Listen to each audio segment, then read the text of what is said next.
Hello, and welcome to Engineering Ethics at NJIT. I'm Daniel Estrada, your instructor, and this is Lesson 6. We'll be talking about honesty, integrity, and the virtues.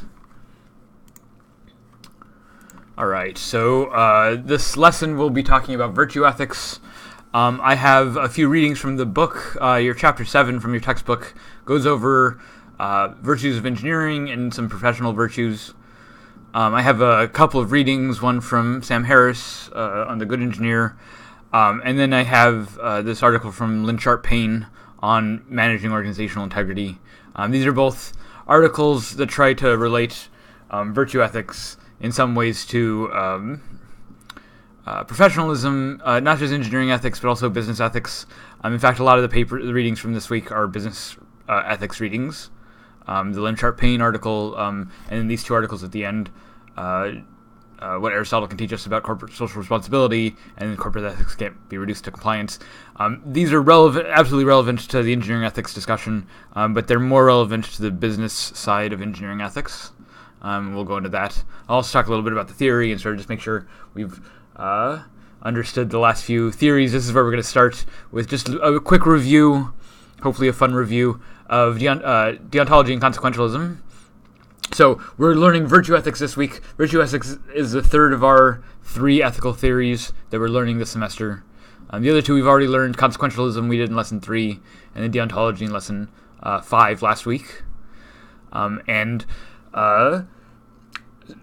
thing I saw, so a couple of things just from what I'm reading in the forums. One thing I saw is students saying that deontologists are people who always follow the corporate script, calling someone like Dennis Joya a deontologist or Adolf Eichmann a deontologist. Eichmann certainly appealed to deontological reasoning in his defense, but deontologists don't think that you should always follow the corporate script. In fact, deontologists, in general, they think you should do the right thing. And the question is, what is the right thing? And sometimes doing the right thing might be going against the script. So last week I talked a little bit about whistleblowing as a kind of deontological reasoning, that there's some higher duty that we have to appeal to that might require us breaking the law or violating a contract or whatever, right? And these are, a deontologist might give these kinds of reasons, that we have some greater duty, greater obligation to some moral principle over the law, and so a deontologist might be the one to break a law or to break the corporate script. Deontologists don't always follow the corporate script. I just want to emphasize that. The other thing that I saw a little bit of last week were people putting deontology and consequentialism as opposing views, that you're one or the other. So in order to sort of combat this, I want to maybe relate consequentialism and deontology to the D&D alignment chart. If you've ever played Dungeons & Dragons, the characters in the game have an alignment, and the alignment is a two-axis alignment. So one axis on this chart represented from the left to the right. So left is lawful, middle is neutral, and then on the right here is chaotic. So the lawful chaotic axis. I want to say this is basically just the deontological axis, that what deontology is talking about is how rule-governed are you, right? And so the lawful characters are strongly rule-governed. The chaotic characters are strongly unrule-governed or non-rule-governed, right? And the neutral characters are somewhere in between. So Superman is an example of a lawful character. Darth Vader is also an example of a lawful character. So they both are strict adherents to the rules. Superman is adherence to the rule for good, and maybe Darth Vader is an example of adherence to the rule for bad, right? Darth Vader is a fascist dictator. And this is precisely why we need not just the deontological, is it lawful or chaotic, but also the is it good or evil. So the good-evil axis here from the top is good, and the middle is neutral, and the bottom is evil, right? So the idea is that you can be lawful good or lawful evil. So just saying that you're lawful isn't enough to tell you if you're good or evil. And similarly, you can be chaotic good or chaotic evil. Chaotic good, this is from for the Vendetta, Guy Fawkes, he was a terrorist. He wanted to bomb political targets for political ends. So he wanted to do things that were very much against the law, but for good reasons, right? He had noble intentions, you might think. And over here at the other extreme, chaotic evils is the Joker, who does bad things, but in a random sort of haphazard, sort of terrorist kind of way, as opposed to the fascist is sort of different from terrorism. It's sort of state-sanctioned authoritarian power versus sort of rebellion power over here. So the point is that you can't figure out the ethical properties of a situation by only looking at one of these axes. You have to do both of them in order to sort of coordinate or sort of orient where that ethical character is or where that ethical action is. Something can be both good and chaotic or lawful and evil and so on. So you need to know both of these things, and having just one side of the theory isn't enough.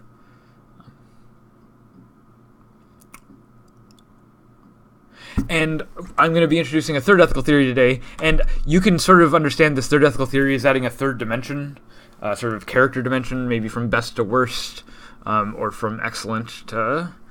best to worst is probably the right way of doing it. But I'm not going to do the three-dimensional chart here. Maybe you can do that in your post. But this is the third ethical theory. Third ethical theory is sort of qualitatively different from the other two ethical theories.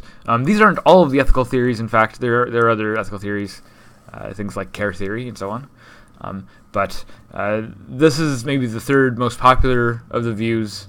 We'll talk a little bit about the history in a second. But virtue ethics is concerned with the best as opposed to merely the good or the right. Virtue... the Greek word for virtue is arete, which means excellence. Maybe it's even better. Virtue is kind of a stuffy word. It might be better to call this excellence ethics, or ethics of the best, ethics of the excellence. Virtue ethics is concerned not just with what's good or what's right, but also with what's ideal, what's best, what's the sort of maybe the perfect example, or even better, the paradigm example. Virtue theory is concerned with models, with standards, and in this way, when I say the word best, you might associate with something like best practices in all sorts of fields, engineering included. There are usually sets of standards that are acknowledged by practitioners in the field to be superior to the alternatives, to be the sort of standard or benchmark that all activity in the field is judged by, right? So best practice. Best practice is a set of standards that everyone adheres to. In New York City, there's a law that says they have to have a chart about the Heimlich maneuver in every restaurant. And this is best practice. They've decided in New York City that it's important that people have access to a chart describing how to do the Heimlich maneuver, and so all the restaurants have to do it. There's a regulation, there's a rule, but presumably that rule is there because it's for the best, that it's better to have that chart there than not. Something like this. So you might think about best practices, you might think about standards in general. The NSPE Code of Ethics might be this kind of standard of ethics that we try to achieve or try to live up to. The kind of virtues that we're talking about, the kind of excellences that we're talking about, are things like honesty, integrity. These are the big ones. Reliability, things like collegiality. These are virtues in the sense that they're ways of being best. Just to go over this maybe in a little more detail. So, virtue ethics here is different from the consequentialists in that best is better than good. Sometimes consequentialists... so consequentialists are after the good, but they might settle for the good enough that it's better, that it's good more than bad. Consequentialists just are concerned that on the whole that things are better than they are worse. And virtue ethics is about more than just what's good enough. And in particular, we're going to give an argument later that integrity is more than compliance, right? That the virtue is more than just following the minimal rules. And so, in this way, virtue ethics is a little bit different from consequentialism. Virtue ethics is also different from deontology, mostly in the sense that virtue ethics admits that giving principles for ethics is difficult or maybe even impossible, that you can't boil down all ethical scenarios into a list of duties and obligations. It's not that virtue ethics is against duties, but they just think that any list of duties is going to be incomplete, including a list of best practices. So even if there's some standard in the field, sometimes it might be appropriate to violate those standards for whatever reason. Sometimes best practices aren't appropriate, and this is where judgment comes into play. This is where it's important to have it's important not just that you do the right thing, but that you have a moral character, a strong sense of sort of moral orientation, so you can make decisions in hard situations. Right? There's this sort of capacity to make a decision in a hard situation. It's not just about doing the right thing. It's not just about doing the good thing, but it's really about knowing how to do these things, right? How to act ethically. And this is what virtue ethics is concerned with. In this way, virtue ethics isn't concerned so much with actions as with character traits, right? Not so much did you do the right thing, or was that action right or wrong, but more importantly for the virtue ethicist, something like, are you a good person? Not just did you do the right thing, but are you a good person? Recognizing that sometimes good people can do bad things. Sometimes bad people can do good things, right? It's not just about the action, it's about what that action says of your character, of your personality, of who you are as a person.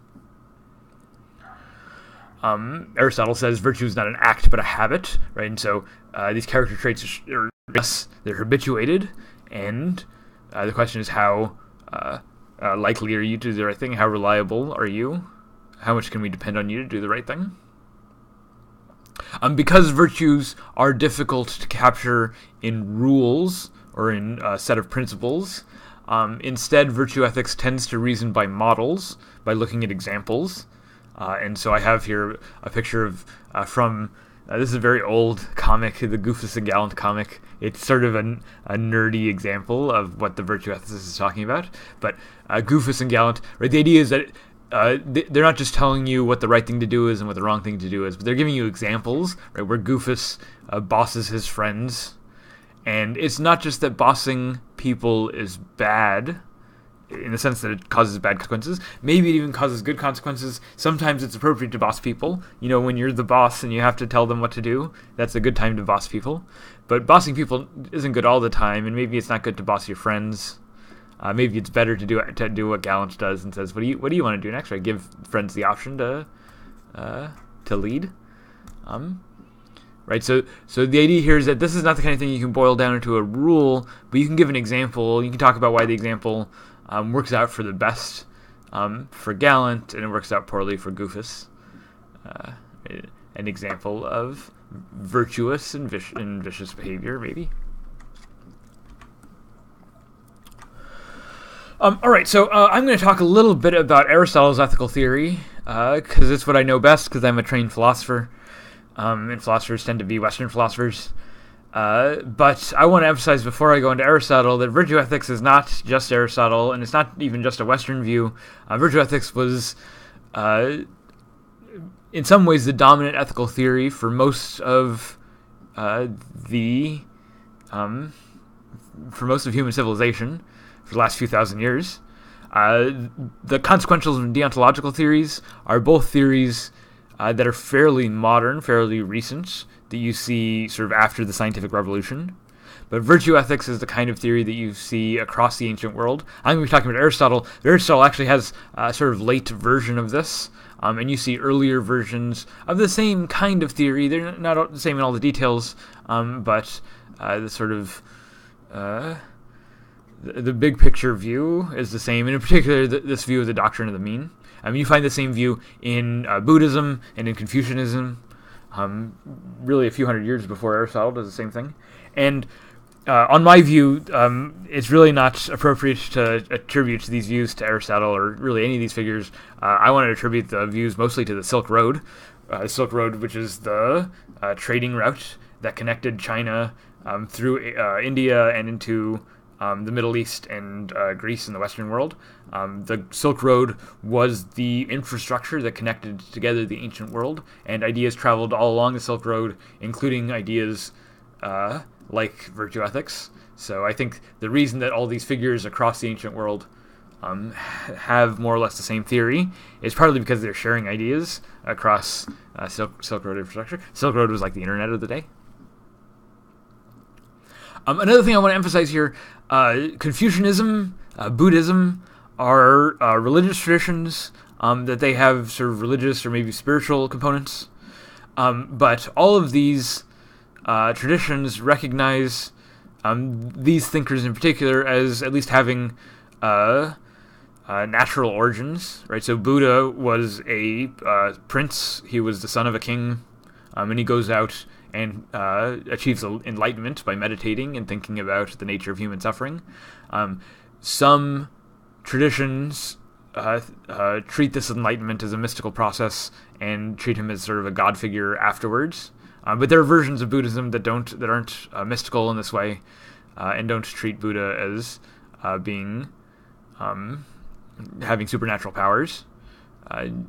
There's some versions of Buddhism that just treat Buddha as a guy who had an interesting thought about suffering and about how to live a good life. Same thing with Confucius. Confucius is understood even by the practitioners to be a regular human being. He was a scholar and bureaucrat. He basically worked for the government. And in the process of working for the government, he had these ideas of how to run the government well, and he sort of wrote them down as these principles or guidelines for living a good civic life. This comes down to Confucianism. Aristotle's also just a dude. He studied under Plato, who studied under Socrates. These are philosophers in ancient Greece. He has no mystical or supernatural origins, and no one ever attributes supernatural anything to Aristotle. These are all just secular thinkers who are thinking about the nature of ethics, and have had a huge influence on the history of human thought over the last few thousand years. Because on Aristotle, like I said, because it's what I know best. But if you know these other traditions, or if any part of the virtue ethics is familiar to you from your own history or from your own study of these religious traditions or philosophical traditions, please share your own thoughts. I should say that Aristotle himself is not a religious thinker, but Aristotle was a huge influence on Catholicism, especially St. Thomas Aquinas talked about Aristotle as the philosopher, or the natural philosopher. Thomas Aquinas basically took Aristotle's theory of nature and coupled it with a biblical theory of theology, of God and of the afterlife and so on. And so Aristotle's theory ends up having a huge influence on how Catholicism works. You might notice if you have a Catholic education, you might recognize some of Aristotle's themes. So there's lots of there's differences between these views. There's some commonalities, and the big commonality I want to focus on is this idea sometimes called the middle way, or the doctrine of the mean, or the golden mean. And this really forms the centerpiece of all of these ancient ethical views and sort of characteristic of virtue ethics. This golden mean. Your textbook talks about this explicitly in page 69 to 71. The idea of the golden mean is that virtue lies in the middle, that the virtuous way is the moderate way, that the non-virtuous way are the excessive ways. That when you go to some extreme, when you're too excessive, that's a failure of virtue, and that what virtue demands is moderation, is some middle position. Right, so the characteristic virtues would be something like temperance, self-restraint.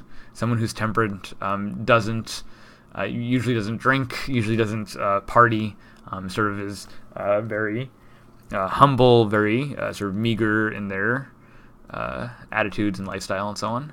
Prudence sort of means something like self-discipline. Someone who's prudent doesn't go wild, doesn't do extreme, extravagant things, is very moderate in their activity. And across all these ancient views, but especially in Aristotle, there's this idea of virtue as this middle view. In fact, Aristotle actually has this model of how to identify the virtues by looking for the middle between extremes. So this is Aristotle's idea of a golden mean. Here's a little chart of different virtues and where they lie between what Aristotle says, between extremes of excess and deficiency. So extremes of excess is where you have too much of a thing, extremes of deficiency is where you have too little of a thing, and the golden mean is the middle position that's just right. These views are sort of like Goldilocks and the three bears views. Remember, Goldilocks goes into the bear's cabin, and there's the three bowls of porridge, and one bowl is too hot, and one bowl is too cold, and the other bowl is just right. The baby bear is just right.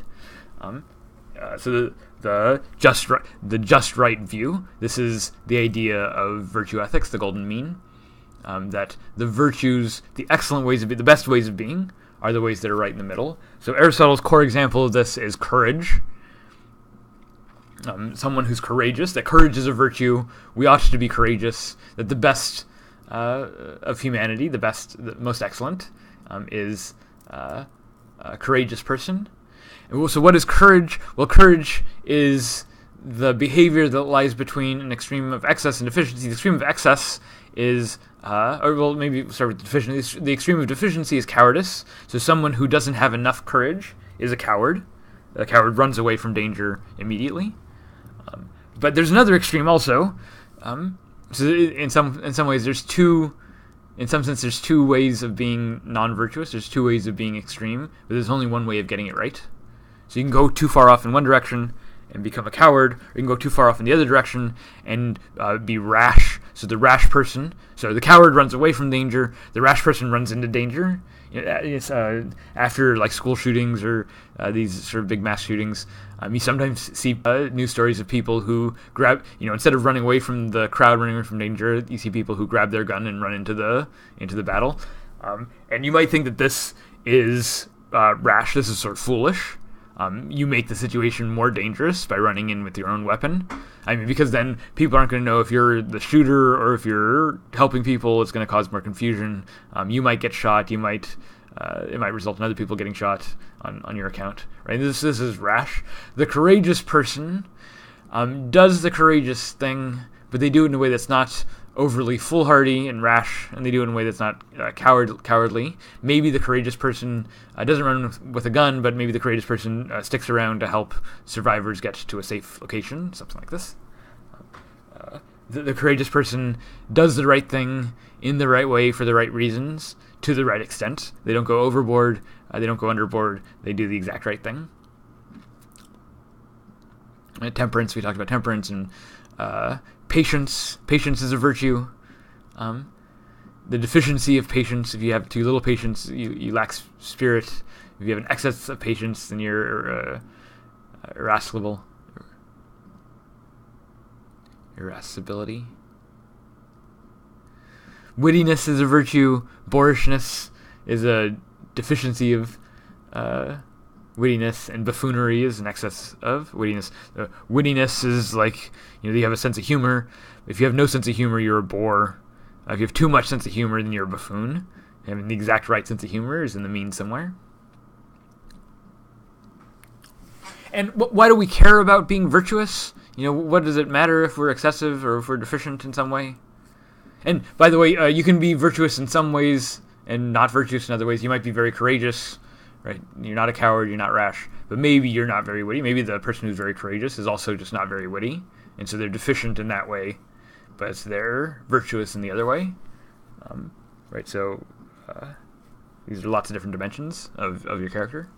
So why do we care about being virtuous? Well, for Aristotle, virtues help you lead the good life, right? The reason that they're excellent, the reason that they're best, is because they exemplify the best of a human existence. For Aristotle, he says these lead you to eudaimonia. Eu is meaning good, and daimon is spirit, the good spirit, the good life. You live a good life if you are virtuous, right? Someone who's a coward, right? Someone who runs away from danger is not going to live a good life. They're not going to be happy. Happy not in the sense of pleasure, in the consequentialist sense, but in the sense of something like doing well, right? The good life, it's not just a life of pleasure, it's a life of doing well, of flourishing, right? Of being productive, healthy, winning. Not just winning at some game or other, but winning in life generally, right? Someone who's doing well in life. Not just that you're rich, right? Someone can have a lot of money and still not do very well. And by the same token, someone can be very poor and do wonderfully, right? So, but you can completely win at life, right? So, are you winning at life or not? And for Aristotle, you win at life if you act according to the virtues. Moreover, it's not just did you do the virtuous thing, but it's have you cultivated a virtuous habit? It says virtue is not an act, but a habit. What does he mean by this? It's not just that you do the right thing once, but it's that you do the right thing reliably over and over again. Aristotle says that we're creatures of habit. We are what we do repeatedly. Right, So, you might think of yourself as a good, friendly person, but maybe every time a friend asks you for help, you turn him down. And so you might think of yourself as a good person, you might call yourself a good person, but if every time your friend asks for help, you turn him down, then maybe you're not really a good person, because that's how you behave. And despite what you say, despite how you describe yourself, maybe it's what you do that matters. And it's not just what you do once, it's what you do repeatedly. Maybe you help your friend once, but every time after that they ask for help and you turn them down, then you can't really think of yourself as someone who helps their friends a lot, because you only did it once. It counts for something, but it doesn't count for a whole lot. If it's if you're the kind of person that helps your friends on a regular basis, right? If it's something you repeatedly do, if you've developed a habit of doing it, that's what matters for the virtues. It's easy to tell the truth some of the time. What matters is that you tell the truth when it matters, right? When it counts, when something's on the line. It's easy to tell the truth when nothing's on the line, but if you tell the truth most of the time, except when it counts, when something something important rests on it, and in those cases you lie to cover your ass or whatever, to protect yourself. In those, right, if you tell the truth most of the time, but sometimes you lie to protect yourself, then you're not honest, even if you mostly tell the truth, because you waffle, right? Because you change what you do depending on the situation. So when you tell the truth, it's not out of habit. It's because it doesn't matter. It doesn't matter to you, right? So virtues are habits that we've developed. Developing these habits takes time. It takes learning. It takes experience. It takes mistakes. And so Aristotle recognizes that in order to become virtuous, you have to be willing to make mistakes in order to learn from those experiences and become sort of a better person. Right? You develop habits over time through practice. So, and again, you want to have these habits, you want to have these virtues because they help you live a good life. For instance, being a good student. Being a good student means studying, and it doesn't mean just studying once in a while. It means studying on a regular basis. And the way that you make sure that you study on a regular basis is developing a habit of studying on a regular basis. That you have, a few days a week where you spend a few hours on those days, in the library or in a study room where you've habituated to doing the work. And one of the things that the habits don't just help you learn, but it gets you in a routine so that you repeatedly do it, so that it becomes easy. It becomes like a second nature, right? When you're learning to drive, when you start learning to drive, you're not very good at driving, and you make a bunch of mistakes, and it's sort of hard. But once you've been driving for a while, it becomes to the point you don't even have to think about it. Right, point that you can just drive, even in very complicated situations. You can just drive, and at the same time, be talking to your friend or be singing to the radio or whatever. And the reason is because you've habituated the processes. You've learned it so well that you've mastered it, and then you can do it without thinking. And this is what Aristotle says. Aristotle thinks this is the goal: is to act on the virtues without having to think about it. So that way, so that it comes naturally to us, and so we're just disposed to do the right thing. The point here is that virtues are central to your character. They're not just what you do, they're what you do repeatedly. And this is related to this idea of integrity. So when you see the definition of integrity, it's usually associated with being honest. I have actually the definition of integrity right here. This is from the Google definition. So the first definition is the quality of being honest or having strong principles, moral uprightness. And again, honesty is about telling the truth, but integrity is not just about telling the truth once or twice. Integrity is about telling the truth repeatedly, on a regular basis, in such a way that we can rely on you to tell the truth. Right? If you have integrity, not only are you telling the truth, but you'll tell it when it matters. You'll be able to tell the truth under pressure in situations where it's difficult to tell the truth. That's what it means to have integrity. Not just that you tell the truth, but that you're reliable about it, especially under pressure. And we've seen examples of this, of people under pressure who fold under the pressure, like maybe Dennis Droya. And we've seen examples of people who tell the truth under pressure even when it's difficult, like Ernst Fitzgerald with the C5A. Right? Maybe the problem with Dennis Droya is not just that he did a bad thing. Maybe even the thing that he did wasn't so bad. Maybe the problem with Dennis Droya is that he demonstrates a failure of integrity, that he goes into the job with some ideals and then he ends up changing those ideals in the course of the job. Maybe people should learn when they get a new job, but maybe changing that much represents a kind of failure of integrity, a failure to have a solid, dependable, reliable character. And so I like thinking about integrity as the core ethical virtue, that in some sense what it means to be ethical is to have ethical integrity. And I like this, especially in an engineering ethics class, because integrity has an engineering sense also, and it means the same thing in engineering as it does in ethics. Something with integrity, like a bridge, has structural integrity when it's reliable, when you can drive over that bridge knowing that it'll hold you up. A bridge has integrity when we can trust to use it, not just that it actually holds up, right? So it might be imagine we don't do inspections on the bridge for a long time, and some of the parts might have gone bad, and we don't know if the bridge is reliable anymore. It's very possible in the situation that you drive over the bridge and nothing happens. It's perfectly okay. But it might be that the next time you drive over the bridge with the same load, it collapses under the weight. And because it's hasn't been kept up to date, you don't know for sure if you can drive over that bridge. Maybe you can, but because you don't know for sure, the bridge lacks integrity. So again, this is what makes integrity, what makes these kind of virtue discussions different from consequentialism or deontology. It's not just about following the rule, but it's following the rule in a way that allows you to rely on it over time. And that's more than just doing the right thing in a particular situation.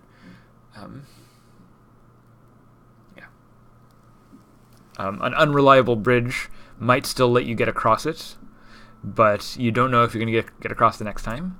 And what matters about the bridge is not just that you can cross it, but that you can cross it reliably, that you can trust the next time you cross it, it'll hold up. So I have a lot more to say about integrity. I think integrity is very central to autonomy, and I teach a seminar, the HSS 405 seminar on autonomy and artificial intelligence, where integrity, especially integrity in self-organized systems, is one of the core issues. If you're interested in this kind of stuff, come and take my seminar. But to relate this back to class, one way that virtue ethics sort of appears in the discussions that we've already had is through the use of models. So virtue ethics recognizes that you can't simplify ethical considerations into just a simple set of rules, but instead you have to use models like the Goufus and Gallant model. And in this class also, we've been looking at lots of case studies, when we've been thinking about lots of figures and what decisions they make, what the impact of those decisions are, and so on. And the reason for doing all these case studies, for thinking about all these people and what they did, is because ethics is really complicated, and it's a lot easier to learn by example than to learn just a set of rules. And notice here that the examples go both ways, that we want to see examples both of good and bad behavior, right? We want to see examples of the extremes of behavior so that we know sort of where the moderate positions are, we know where the middle are, we know what the virtuous actions are. So that's why in these cases, engineering ethics cases, but really all the ethical of the applied ethics cases. He spent a lot of time looking at examples, case studies, key figures. Your book goes over in chapter 7 what it calls the virtues of professionalism. It talks about several professional virtues, what it takes to do well in a professional environment. These are things like public-spirited virtues, that you act in the public interest, safety, health, and welfare. We've talked about this a lot. Virtues of professionalism also include things like proficiency virtues, that you've mastered the technical skills required of that profession. This is really important in engineering ethics. Part of the reason that engineers have such a great responsibility for ethical conduct is because engineers have special technical knowledge that gives them a privileged position on a lot of these concerns. It's the engineer who's going to be able to see the safety concern before anyone else and be able to act on it.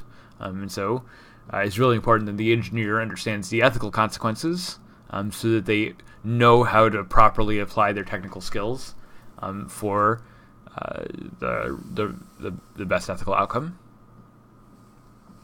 Right, so competence, mastery, these kinds of things are professional virtues.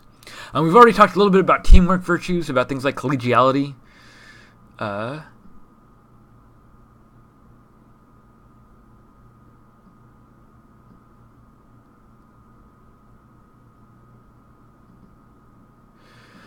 things like collegiality and respect. About the relationship between leaders and subordinates, or leaders and their employees.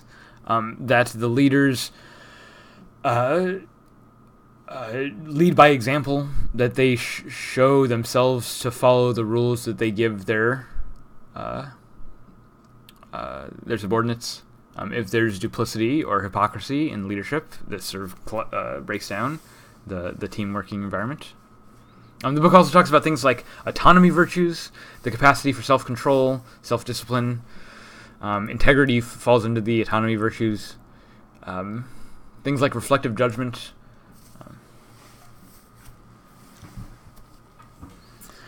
The book also talks about things like respect for nature, respect for the integrity in other systems. And we'll see this in just a second. And just to remind you from the NSP Code of Ethics, the fundamental canons here in the NSP Code of Ethics, things like the health, safety, and welfare of the public. I'll just point out that health, safety, and welfare, these are virtue ethical terms. In fact, you can see all three ethical theories alive and well in the fundamental canons. Health, safety, and welfare are virtues. Acting in an objective and truthful manner, these are virtues also. Faithful agents and trustees, virtues. Avoid deceptive acts. Honorably, responsibly, ethically, and lawfully, these are virtues. Honor, reputation. So those are all virtues, but these virtues are put in terms of duties, professional duties. So the virtues are framed as obligations, as deontological obligations that we have. And there's also consequences, the consequences to the honor, reputation. I think there's consequences in the preamble. We'll look at this a little bit more next week. So the other readings I have for this lesson, one reading is from Harris, not Sam Harris. What's Harris's name? Charles Harris. Charles Harris on the good engineer. So Harris first gives this argument again that ethics is too complicated for a set of rules or obligations. Harris says rules cannot adequately account for the place of discretion, judgment, and background knowledge in meeting some professional obligations. So the rest of the article is really about how engineers have special background knowledge that gives them unique insight into the challenges of ethical behavior in a professional engineering environment. In particular, Harris talks about things like sensitivity to risk. So knowing a risk exists and being able to assess, just knowing that a risk exists isn't enough to say that you have to do something about it. You also have to be able to assess how big that risk is, how how risky it is, what's at stake in the risk, whether it's an acceptable risk or an unacceptable risk. And being able to distinguish between acceptable and unacceptable risks really requires a judgment call that draws on an engineer's knowledge both of the ethics and of the technical side.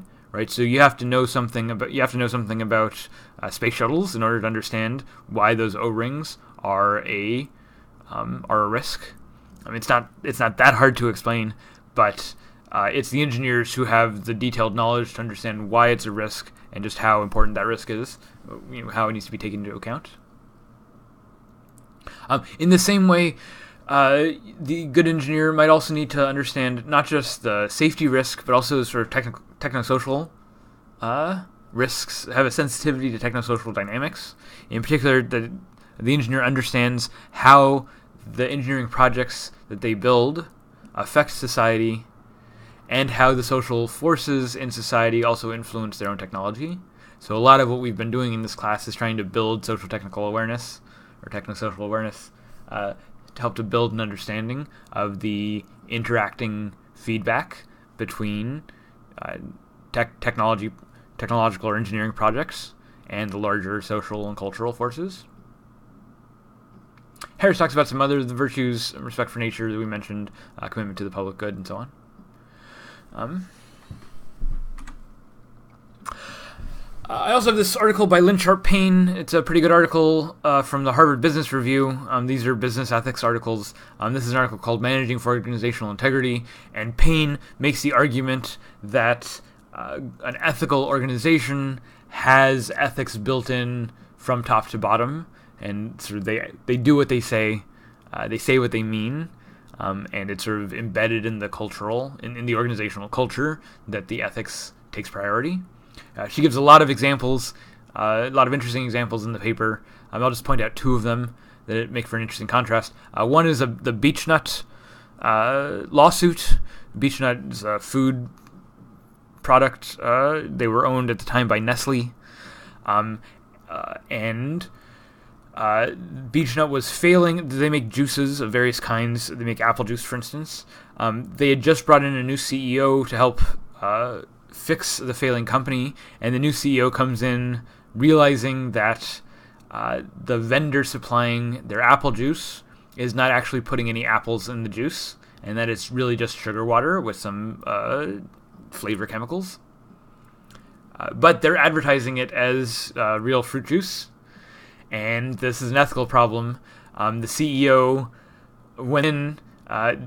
They could have decided to get rid of the product and get real fruit juice and sell it ethically. But the CEO decides instead, because the CEO's job is really to help turn around this failing company, that it would be disastrous for the company's bottom line to vacate all of their stock, all of their product and start from scratch. So instead, they just keep selling the not real apple juice. And in fact, some of their employees complain, and when their employees do complain, they're dismissed as Chicken Little. One researcher complained and got an annual performance review that said that the researcher's performance was colored by naivete and impractical ideals. In other words, that the researcher was asking for too much by expecting their fruit juice to actually have fruit juice in it. The thing is that selling fruit juice mislabeled in this way is illegal, and once regulators found out, there were a bunch of lawsuits. The CEOs ended up being sentenced to with criminal charges for false advertising and other charges. The total legal fees and product loss of sales and so on is estimated to be around $25 million in 1987 dollars. Which is a big chunk of change. It's much, much bigger than what would have cost to just get rid of the stock in the first place. Right? So this is a situation where there was something wrong, but the management not only decides to continue doing the wrong thing, but also punishes people who call out the wrong thing, right? Who potential whistleblowers. And Beechnut suffers as a consequence because the failure of integrity at the highest levels of the organization, Beechnut suffers tremendously, $25 million in costs. And in the Lynn Sharp Paine article, she gives a contrast case, which is Tylenol. In 1982, Tylenol had a series of deaths associated with their product.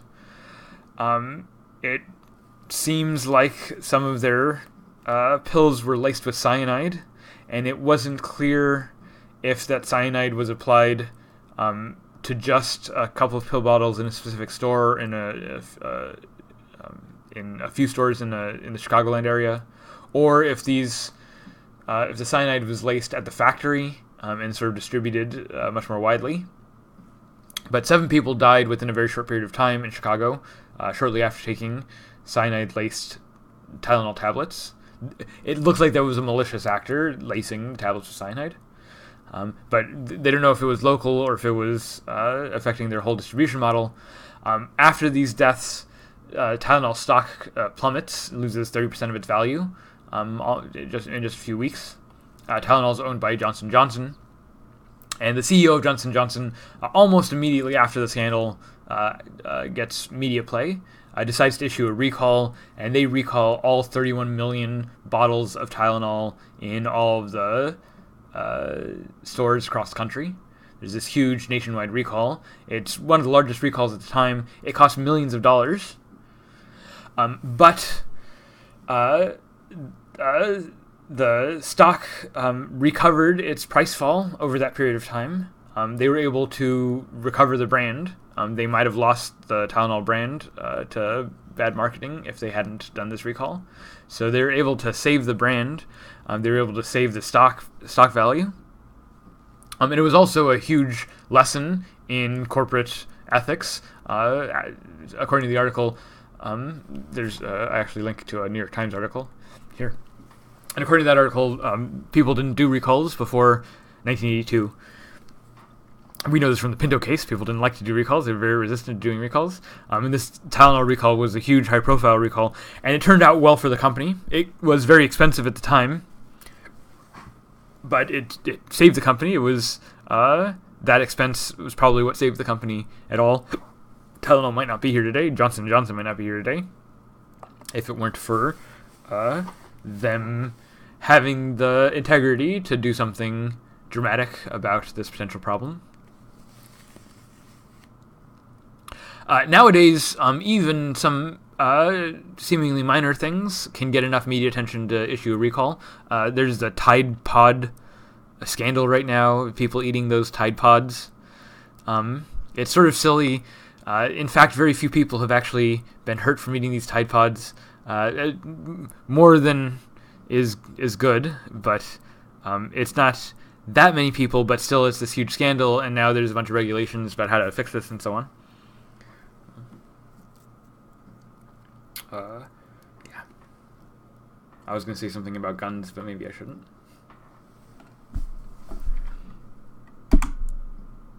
Yeah, okay, so the difference between the Beechnut case and the Tylenol case is really about the corporate culture. That in one culture they tried to sort of hide the problem and ignore it, and in the other one they addressed it immediately. And you can see from the outcome that it's better in the sense of virtue ethics to have the corporation address these problems immediately, have a very clear statement from the very top, from the CEO, in response to these kinds of ethical challenges.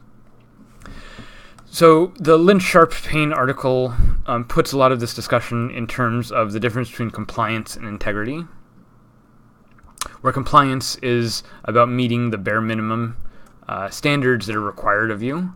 Right? There's some regulations. Once you meet the minimum requirements for the regulations, then you've met compliance. But Paine's point is that compliance is not sufficient for integrity, that integrity is really about doing the best, about trying to achieve an ideal, whereas compliance is just trying to achieve the minimum necessary standards. You should all be very familiar with this from your own writing of essays in the discussion forums. Some of you, the requirement is a post of 450 words. Some of you write 450 words to the letter, like 450 words exactly, and then stop writing immediately at 450 words. Or sometimes you write 500 words and stop exactly at 500 words. But other students will write an essay until they're done with the essay, and sometimes that goes to 600 words, sometimes that goes to 485 words. And the point here isn't to write just the minimum number of words. The point is to write until you've completed the assignment. The minimum requirement is 450 words. If you're writing just to the minimum, you're just trying to meet compliance. But if you actually have integrity, then you realize that the point of the assignment is not just to write a certain number of words. The point of the assignment is really to engage the material, to think carefully about what's going on, and so on. Right. So someone with integrity is going to engage the assignment with these goals in mind, with the idea, with the purpose of what's going on in mind. Similarly, in engineering, someone who's just looking to meet regulations, who's just worried about whether or not they go to jail, about any sort of criminal misconduct or legal ramifications, right? This is someone who's really just interested in compliance. Someone who's interested in integrity is really interested in doing the right thing, doing the responsible thing, is interested not just what is my legal obligations, but what are my ethical obligations, what is it that I ought to be doing. Good. Lynch Paine article is great. I recommend you read it. I have these other readings. This Chun article is about corporate social responsibility, or CSR, and it tries to take some lessons from Aristotle directly about corporate social responsibility. Chun goes over a different case study. This is where the Body Shop buys L'Oreal. L'Oreal is a cosmetics manufacturer that engages in a lot of animal testing. The Body Shop is a store, sells all sorts of products, but the Body Shop also has this corporate culture that's supposed to be responsible and ethical in its manufacturing processes, and its distribution processes, and its business practices. So when the Body Shop bought L'Oreal, it received a lot of criticisms because L'Oreal is known to not act very ethically, especially about things like animal testing.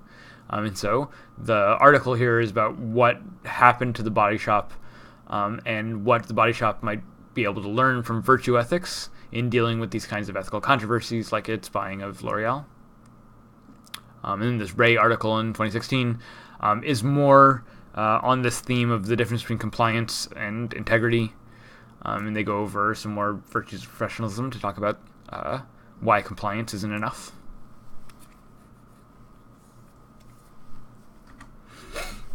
Okay, so that's the core of the lesson. There are two other sort of optional discussion topics that I'm putting up on the forum in case you want to talk about these things. One thing I want to talk about is moral luck. So we've talked about virtues already.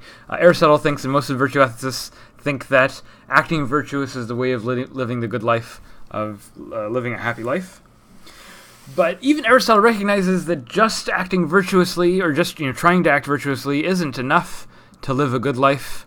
That some things are out of our control, in a variety of different ways. So, for one thing, sometimes some virtues come easier to us than others. We have an easier time acting virtuously in some ways than others.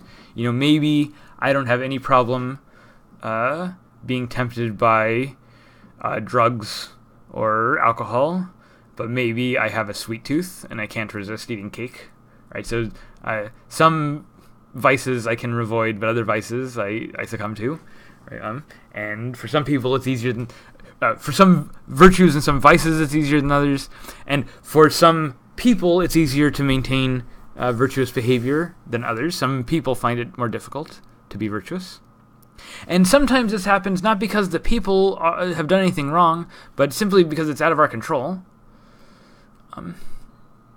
Our ethical situation is influenced by our circumstances, is influenced by who we are, and we're all facing different circumstances, we're all different people, and that means these virtues, sort of the virtuous scenarios that we face, the ethical decisions that we have to make, are different between people. Aristotle gives an example of this with friendship. So he thinks that in order to live a good life for a human being, we need friends. You can't be happy without friends, he thinks. But then he says, but look, ugly people have a hard time making friends. If you're ugly, it's not that you can't make friends. And it's not that there's anything wrong with you for being ugly. It's not your fault that you're ugly. Maybe you just had ugly parents. But ugly people will find it more difficult to make friends because Aristotle thinks people just don't like ugly people. And if people don't like ugly people, then they're going to have a harder time making friends. And that's going to mean that it's going to be harder for them to live a good life. And this is not through any fault of their own. Right? They were just born ugly. They didn't choose to be ugly. But because they're ugly, they will have a harder life as a result. That doesn't mean, so again, this doesn't mean that ugly people are bad or that they've done anything wrong or that there's anything morally wrong with being ugly. The claim here is that because you're ugly, it makes certain ethical actions that much more difficult. And Aristotle says the same thing with other kinds of properties that you're just born into, like being rich. Right? Someone who's rich, for instance, isn't going to be tempted to steal because they can buy anything they want. You might know that this isn't true, that rich people also steal all the time. Shoplifting happens among people who can afford to shoplift and so on. But Aristotle's thought here is that people who are rich don't need to steal, and so they're never tempted by stealing, and so it's very easy for them to be virtuous in these respects. But maybe someone who's poor, who can struggles to feed themselves and their family, maybe they're tempted to steal quite a lot, and the difference between them, the rich and the poor person, their circumstances might not be any fault of their own. It might be totally out of their control, but nevertheless it changes the kinds of decisions that they make, the difficulty of the decisions that they make. And this implies that some features of our ethical life, some features about whether or not we live the good life, are out of our control. This is an idea called moral luck, the idea that there's some aspects of our moral situation that are out of our control, that are based on chance or circumstance. Right, luck here, not something magical or mysterious. There's something mysterious. It's not supernatural. But just luck is that it's out of our control. That not everything gets planned for. And this idea of moral luck, I think, is especially interesting in the field of engineering ethics. So every engineering failure that we've seen so far has been a situation where we knew about that failure ahead of time and didn't do something about it. And in fact, this is the rule for the engineering ethics cases that we study, is that these cases are usually not the result of mere circumstance, but there is the result of a failure to act ethically, a failure to follow standards, a failure to think about public health and safety. And even in some extreme cases, I know the Fukushima nuclear power disaster was the result of it was a nuclear meltdown in a power plant as a result of a tsunami caused by a 9.0 earthquake. Maybe it was even above 9.0. Right, so a huge earthquake. This is a natural event. They sometimes say an act of God. Definitely something we can't control. And you might think, well, I mean, if you can't control it, you can't really help it if the nuclear power plant breaks down as a result of this earthquake. I mean, like, what are you going to do about it? You can't stop the earthquake. But the thing is that, no, we built that power plant knowing that earthquakes of this magnitude or higher can happen in this area frequently. And we also installed a bunch of safety procedures for precisely this reason. And the nuclear power plant failed, not because it was an accident, not because of luck, but because we failed to stay on top of the regulations that would have handled exactly this kind of earthquake. So in other words, it was a human failure, even though it was a natural event. The fact that the nuclear power plant failed was a human failure. It was avoidable, and the people who were responsible could have acted differently to prevent it from happening. Again, this is the rule for the kinds of engineering cases, the engineering disasters that we're looking at in this class. These disasters are all the kind of things that we knew in advance and that we could have stopped, we could have prevented, if possible, and we didn't. And so these kinds of cases maybe make it seem like luck isn't an issue, and in fact maybe luck shouldn't be an issue in engineering cases. Maybe it's the responsibility of the engineer to make sure that they aren't just leaving it up to chance, but that they've covered their ground, that they've made sure they know what they're doing.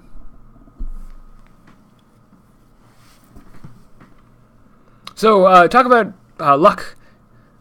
Talk about whether chance has an influence on our ethical decisions, and whether we're responsible for our ethical decisions. I think this is a hard question. I have some resources here, the Stanford Encyclopedia of Philosophy and the Wikipedia article. One last thing, this is also a little bit of a challenging idea. Remember, virtue ethics has this idea of the doctrine of the mean, or the golden mean, that the virtuous way is in the middle, that the best way of acting is the moderate way, is the middle way. And I want to call this into question. I don't think this is true. I think that sometimes acting moderately is good, but sometimes perhaps not acting moderately is the right thing to do, is the virtuous, is the best way. That sometimes extremism might be for the best. And this is actually because extremism is related to things like terrorism.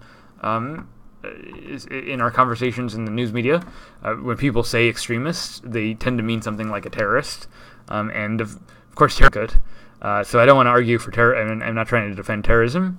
But I do want to say that maybe sometimes holding an extreme view is a virtuous thing to do. Maybe whistleblowing is a kind of extremism. You know, you're breaking a rule, maybe you're breaking a contract, but maybe it's still the right thing to do anyway. And so maybe this is an example where the moderate position is not the good position. Where a moderate position is the kind of position that says maybe I shouldn't make waves, and maybe that's not the best position to have. The example I really like about this is the gay marriage debate. Gay marriage debate is a wonderful example of how political opinions change over time. Here's a graph of the opinions from the mid-90s to 2015 on gay marriage. And you can see in the mid-90s, public opinion on gay marriage was very strongly against. It was almost 70% against allowing gay people to get married. Only 30% in favor. And you can see over time, over the last 20 years, this opinion has exactly reversed. So that nowadays, about 60% of people, more than half, significantly more than half, believe that gay marriage should be legal, and only something like 37% believe it shouldn't be legal.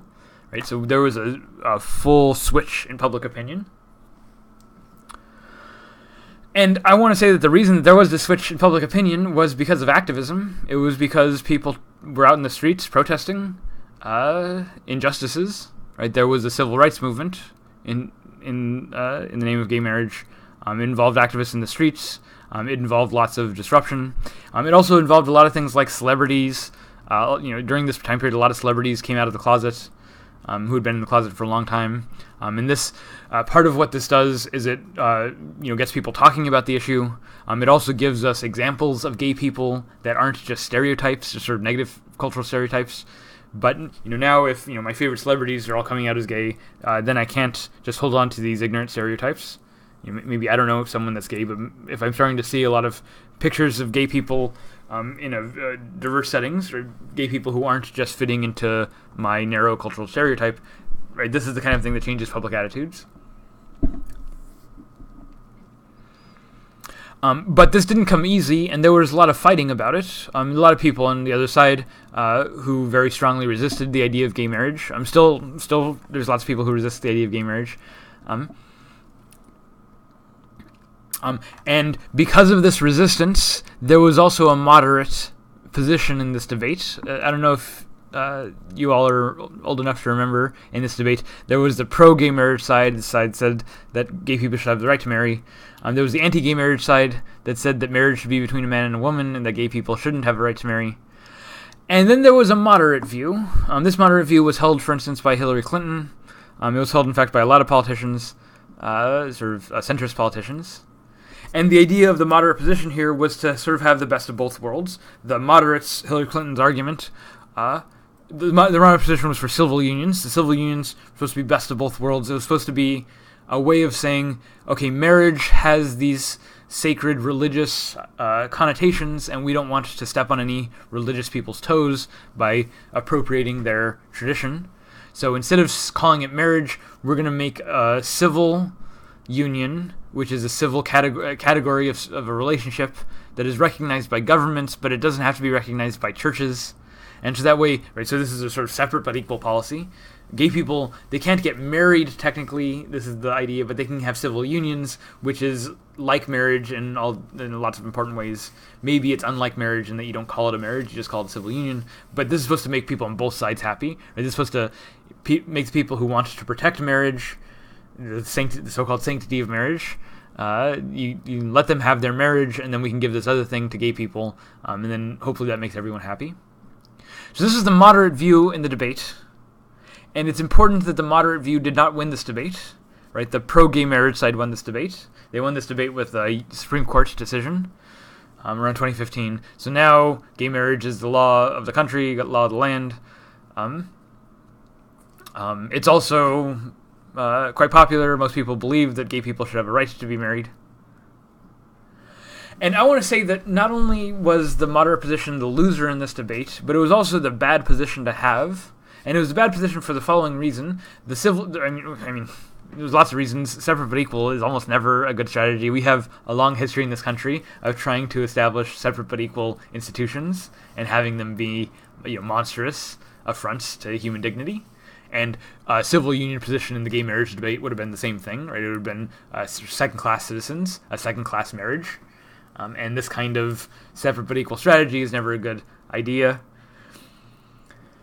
But the civil unions wanted to compromise. They wanted to have this separate but equal in order to keep the harmony on both sides. And the thing is that in order to keep the harmony in this debate, you really needed to take the strong position. You needed to take the position of integrity, not the position of compromise. Right? The position of integrity says, no, look, all people have the right to get married. There's no basis for discriminatory policies like this. In a democratic country, you shouldn't be able to discriminate on the basis of sexual orientation. And if you take the moderate position, then you're conceding that there's something to keep separate that gay people shouldn't have access to, right? And this is a bad social policy. It's bad in the sense that separate but equal is bad, but it also just doesn't get the job done, right? If you have the moderate position, you don't pull public opinion around in this way, right? The reason that public opinion switched was because people took a strong stance, right? Because people took an active, vocal stance. People got in each other's faces about it, and when you take a strong stance, it can change the public discourse, right? So I think it's a great example of why integrity matters, and it's a great example of how integrity might require an extreme view that isn't just the moderate view.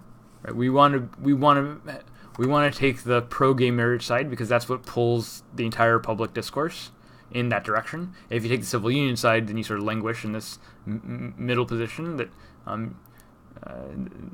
maintains the injustice. Think about this. Think about whether the middle position is always a virtuous position. I think that's all I want to talk about today. Thank you very much for listening to me. Good luck with your reports, with your posts, and I will see you next week.